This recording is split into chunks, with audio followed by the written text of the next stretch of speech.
دیا گیا، افطار پارٹی دی گئی اور یہاں پر تقریباً پاکستان مسلم لیگ نون کے ورکر اور سینئر رہنما موجود ہیں۔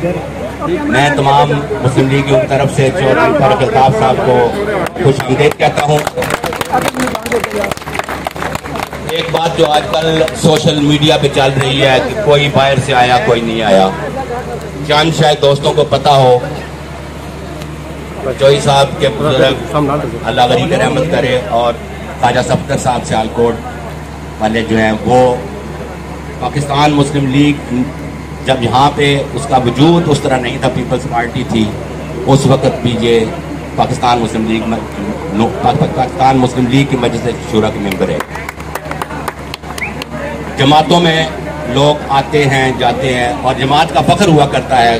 کہ کوئی دوسری جماعت سے بندہ اختلاف رکھ کے محنت کش، کسان کش، عوام کش پالیسیوں کو ترک کر کے خالص عوام کی رہنما جماعت میں شامل ہو، تو ان کے لیے یہ باعث فخر ہے اور ہمارے لیے بھی یہ باعث فخر ہے۔ جن لوگوں نے ابھی سوشل میڈیا پہ ادھم مچایا ہوا ہے، میں اپنے ورکرز جو سب یہ جانتے ہیں کہ کون کس جماعت میں تھا، کس میں گیا، پھر واپس آیا، پھر گیا، تمام جماعتوں کو انہوں نے آزمایا، لیکن ان کو کامیابی ہمیشہ پاکستان مسلم لیگ نون کے پلیٹ فارم سے ملی۔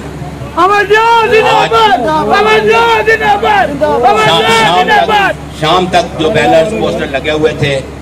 پاکستان مسلم لیگ نون کے ووٹر سپورٹر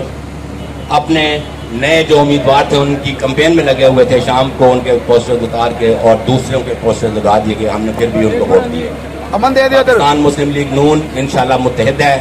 جوئی صاحب سینئر قیادت، جناب مطلوب مہدی صاحب یہاں پہ تشریف فرما ہے، شیخ شکیل صاحب بیٹھے ہیں، اس کے بعد اپنا بلال ارکیانی صاحب ہیں، چودھری سعید اقبال صاحب ہیں ہمارے MP اے، اور جتنے بھی ہم یہ ورکر ہیں، شاہین ڈار صاحب ہو گئے، خورشید صاحب ہو گئے، نام لوں گا تو لسٹ طویل ہوتی چلی جائے گی۔ یہ سب کے سب کم از کم 25 سالہ وابستگی رکھتے ہیں اپنی جماعت سے۔ انشاءاللہ تعالیٰ صرف آپ سے ایک گزارش ہے،